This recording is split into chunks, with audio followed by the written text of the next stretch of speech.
Today's episode brought to you by High Tech Archery, your ultimate one-stop pro shop for all your archery needs. Located at 1912 West Commonwealth Avenue in the city of Fullerton, California. And if you're not located nearby, visit them online at htarchery.com.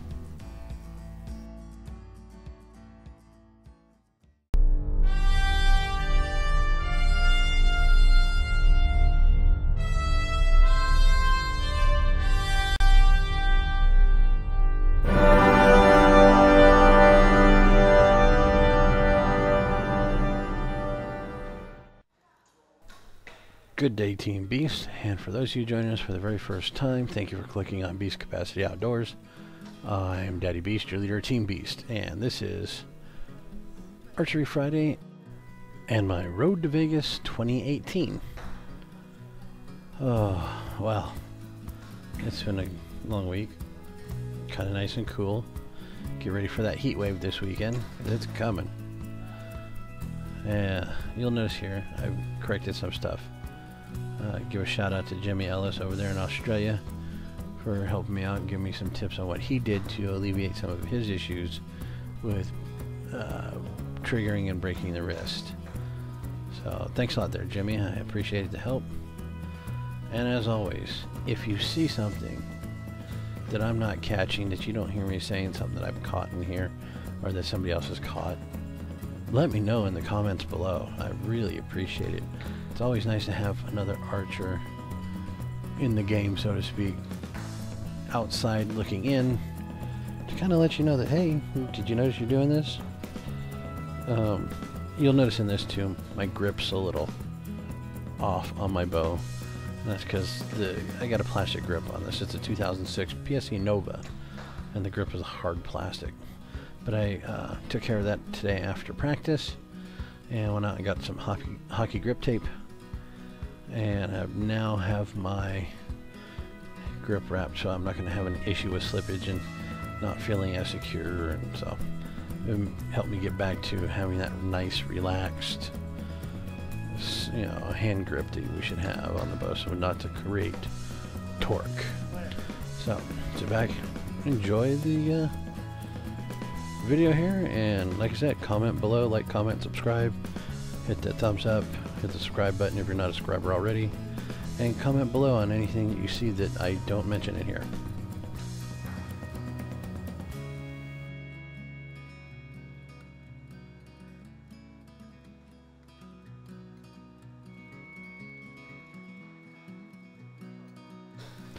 Okay, coming up here in a second, I'm going to slow it down. Here we go. And look at that. Okay. So I thought I did okay on that. I didn't break my wrist. I pulled back. I got the release. Good pull through. And then my wrist went limp. So thanks to Jimmy across the pond, who helped me out with a little bit of this. You know what he did to alleviate the problem for him. But I did notice after watching video for a while, I did slip back into breaking the wrist before the shot, or as the shot went off. So it worked, but then I got too focused on shooting the arrow to the target instead of focusing on my form. One of the things you'll also notice too is my grip on my back tension release. Here I've switched back to monkey pawing it, I guess, or bear pawing it. I don't know what else to call it, but if you look back, rewind the video a bit, and you look back where I slowed it down, you see that I'm ape fisting at that point, I guess. I don't know what to call it. Like I said, the proper positioning of where your hand should be, so it's nice and flat. with the indents of your back tension right there along the second pad, or second knuckle pad, that kind of thing. Here I've gone back to bear clawing it or whatever, I guess.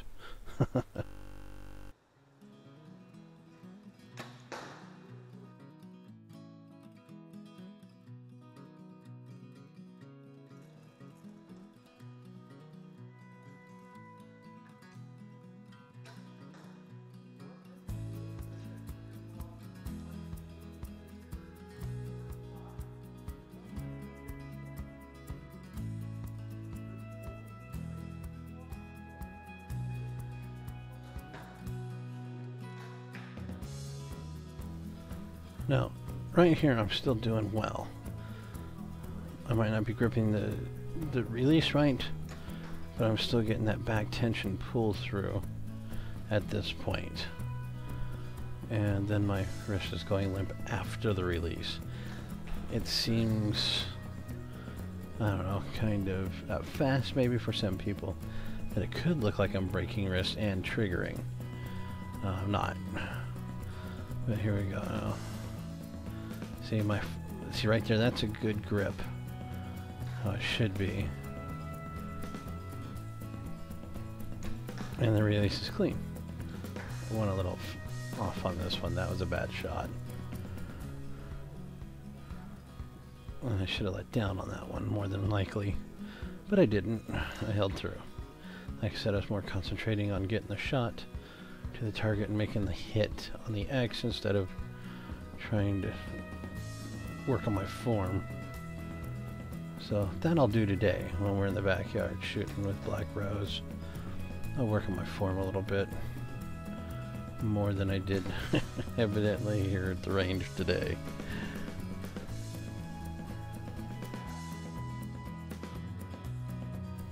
Okay, watch this next release. The hand's right, the grip's right.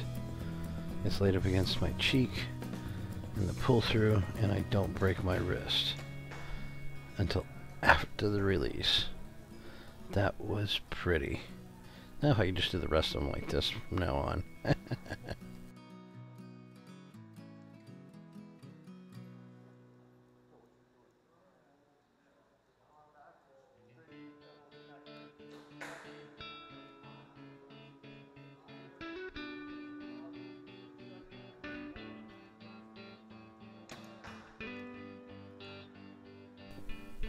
Well, as you can see, you can tell the one I should have let down on is the one that was up in the upper right corner by the pin.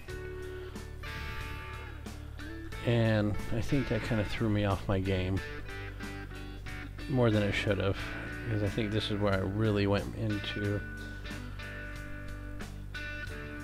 breaking my wrist. I'm not sure. It might be a little bit later. But you see good form. It still looks good form up to this point. But once again, I was still focusing more on the target and not my form. Now, one of the other things that was pointed out to me tonight after archery, when I was done with the practice, that is, Jeremy from High Tech pointed out that I moved my head quite a bit when I set for my anchor point. I know each archer kind of has their thing that they do, their ritual or whatever for each set after they've drawn. You know, Brady Ellison brings it up to his, from his bottom of face up to the chin, moves his lip and sets. Yeah, and so do a few others, but I mean, some I've seen do like I do. Not as drastic as me, but they do a little slight head movement, kind of getting their cheek and mouth and all that placed and set, and settling into their set, so they can go into the release and pull through. And I guess this is mine, but I will work on not moving my head as much. I don't see why it would be a problem, as long as I get to the anchor point every time. That's just something that I started doing without realizing it. And see, that was a better grouping on this one. And so, if it helps my form, great. If it doesn't, hey, I'm going to continue doing it. Because to each our own, correct? That's what makes us unique and different.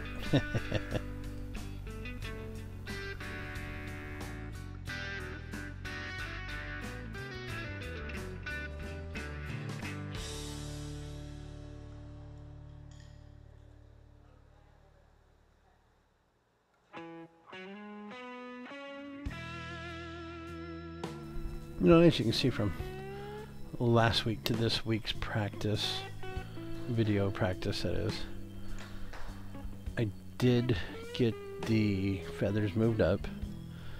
They're still the 4-inch helical feathers on the Carbon Force 2300 shafts with a 100 grain point and biter nocks.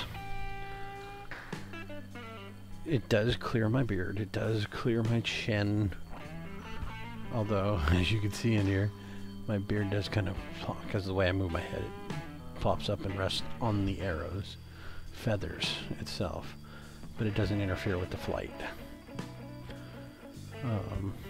I'll probably be shaving my goatee off next, but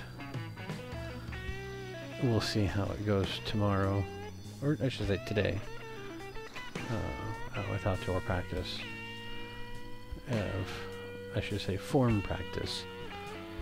I'm going to try to bring the bow string up to my chin into the set and not move my head as much. And yeah, see right there, that's really pronounced on my wrist break. Though I should, not that I should, although it probably just looks like I'm breaking. I guess I was semi-conscious about how I was laying my hand, but I was still absolutely focused on scoring a 10 and an X ring on the target every time, more so than anything else.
That I'm happy with. Okay, maybe I'm being a little too overcritical myself and seeing stuff that's not really there and happening.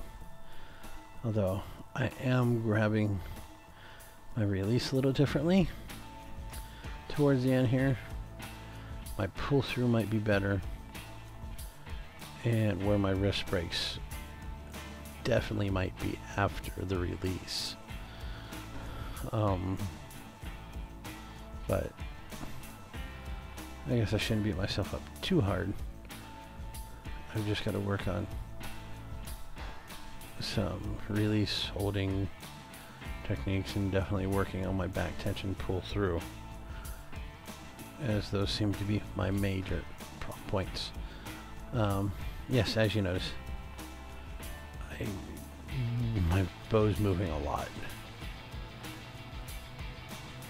and I think it's because I was rushing through to get 6 arrows in, and I shouldn't be. I'm going to be knocking myself down to 3 arrows at a time to slow myself down, to slow my roll. And I definitely want to get the opportunity. Need to add at least another 4 ounces to the front of my stabilizer, and I need to add probably another 2 to my rear stabilizer. So, well, enjoy the rest of this, or not. But as always, thank you for tuning in, and thank you for being a part of Team Beast here at Beast Capacity Outdoors. And we'll see you on the next video. Team Beast, all the way.